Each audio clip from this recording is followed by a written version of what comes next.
In the sports page with the Orlando Sentinel and FM 96.9 The Game's Mike the Bulldog Bianchi. On JRR. All right, hey there, Bulldog. Welcome to Overreaction Football Monday. Glad you're with us.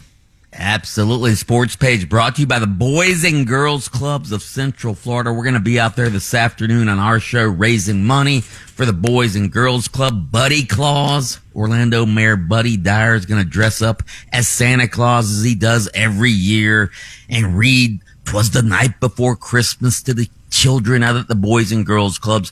Listen to our show. If you feel like it, donate to the Boys and Girls Club. I remember this last year when you did it, yeah. The show starts at 3 this afternoon on FM 96.9 The Game. That's right. 3 to 6 p.m. Where do we want to start? Let's start with this. Lynch texted me yesterday and said, "Did you see how the Lake Mary State Championship game ended? Lake Mary High School was dead and out of it. And Vero Beach, I don't know if you guys, did you go back and watch it? I did. Vero Beach, first off, 14-0 going into the 7A. That's the biggest high schools in the entire state of Florida. The big enchilada. Lake Mary facing undefeated Vero Beach, who were heavy favorites in the game, Bulldog. Yeah, and Vero Beach looked like they were going to run out the clock. They were up, so they take an intentional safety at the end of the game to try to milk the clock, but they left 8 seconds on the clock. They had a 6-point lead, and Lake Mary returns a pooch punt, gets the ball at the Vero 42, and their great quarterback, Noah Grubbs, throws a Hail Mary, doesn't quite get to the end zone, but it's caught, and the guy who catches it looks like he's going to get tackled. Then he laterals the ball, and to TJ Brundage, who scores the touchdown. Lake Mary wins the state title. The Vero Beach defense had it defended perfectly. They had the picket fence up in front of the goal line. They had him stopped. Oh, by the way, this is in the pouring, driving rain down at Pitbull Stadium at FIU, by the way, on Saturday night. Right. So, unbelievable. Unbelievable. Hey, on a selfish level, Bulldog, congratulations to my alma mater, Cardinal Newman High School State 1A champs for the first time ever. Are we going to spend much more time? I love Lake Mary, and I'm glad. I know. Let's get to tacos. Let's get to tacos fantasy football. No, let's not do that. Let's get to all the NFL injuries, the crazy games with Trevor Lawrence just being a machine. How about my man Trevor Lawrence and my Jags? He accounts for 6 touchdowns, including 5 through the air. That was a career high for him. The Jaguars just drubbed the Jets 48-20. Jaguars now 10-4. Only the second double-digit victory season for the Jaguars in the last however many years. So yeah, good for my Jaguars. Hey, how about the Bucks coming out smelling like roses after yesterday? What about that bad division? Oh, my God, man. The New Orleans Saints beat the Carolina Panthers. Of course, the Saints beat the Bucks 2 weeks ago. So, yeah, the Saints are coming on strong at the end of the season. So, yeah, that kept the Bucks in first place in the NFC South. Oh, when the Saints come marching in, baby. Wow. Tyler Shuck, the rookie quarterback.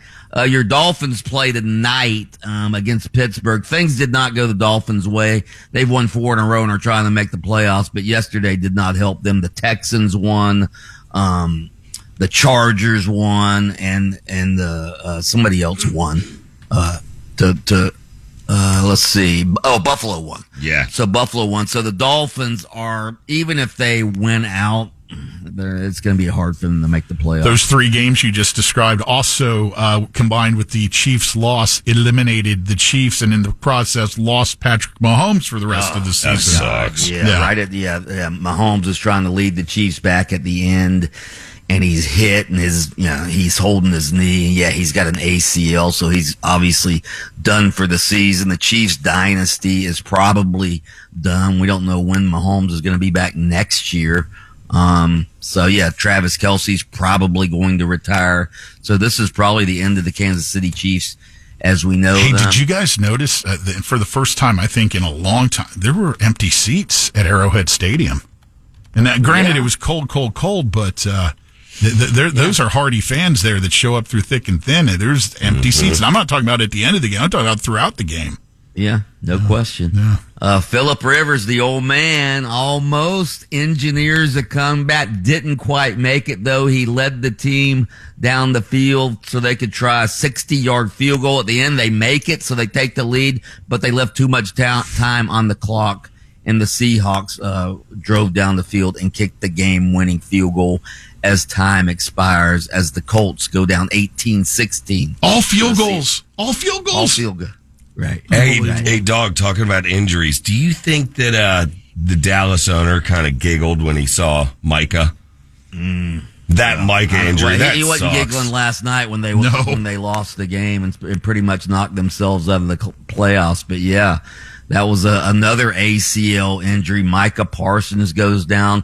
Packers lose the game, and Micah Parsons is lost for the season. Broncos, man, they are hot. They beat the Packers 34-26. Bo Nix, their quarterback, accounts for 4 touchdowns. But yeah, that's a bad injury for the Packers. They also lost Christian Watson, one of their best receivers in that game. I don't know how serious his injury was. It was a chest injury. He didn't return to the game. Rams taking some hits in that victory over the Lions, though, with their receivers. Mm-hmm. Yeah, absolutely. But the Meatheads go down to the Rams 41-34. Matt Stafford has been unbelievable this year. He threw for 368 yards yesterday. He's having an MVP type of season.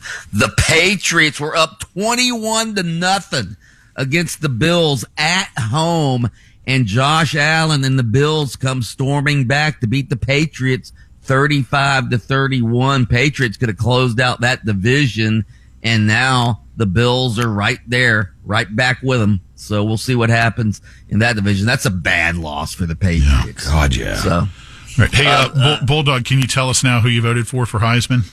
I did. I'm sort of ashamed now after the way he reacted. Fernando Mendoza wins the Heisman, all right, the Indiana quarterback. And what a great speech he gave. If you guys didn't watch it, what a classy kid he is.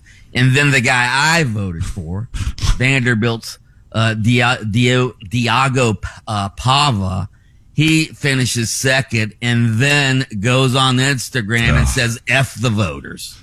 Yeah, Diego Pavia, very classy fella. Yeah, good job, dummy. Oh man, what a way to damage your stock.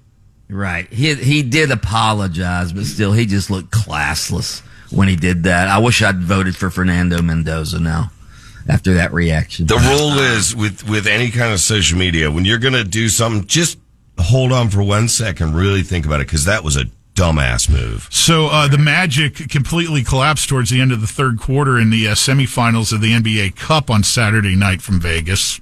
Yeah, they lose to the Knicks for the second time in less than a week. And then Suggs, hip injury or something? Yeah, Suggs has a hip injury. I don't know how serious it is. He went out with like 7 minutes left in the game. He was having a hell of a game. He had 25 in the first half against the Knicks, and then he sort of hurt himself and didn't do much in the second half and finally went out of the game. So, yeah, the Magic go down 132-120. They were not playing defense in that second half. They weren't playing defense for the entire game. And they went ice cold shooting about 2/3 of the way through the third quarter. Right. Like, what's going on here, man? They just never recovered.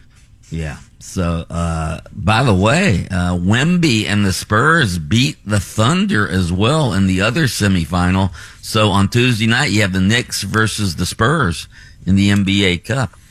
The Thunder had been almost invincible this year. They were 24-1 heading into that game on Saturday, and the Spurs beat him. Wemby makes his comeback. He hadn't played in more than a month. That guy's a stud. Dog, I know you're going to be excited tonight. We've got your Panthers taking on the Lightning. He got it in again. I forgot about that. Mike the Bulldog Bianchi, check out his show this afternoon for the Boys and Girls Club fundraiser on FM 96.9 The Game, where he hosts Game On with Brandon Kravitz starting at 3. By the way, happy birthday to the late, great Dave Clark of the Dave Clark 5. I said over and over and over again. Oh, oh. More rock.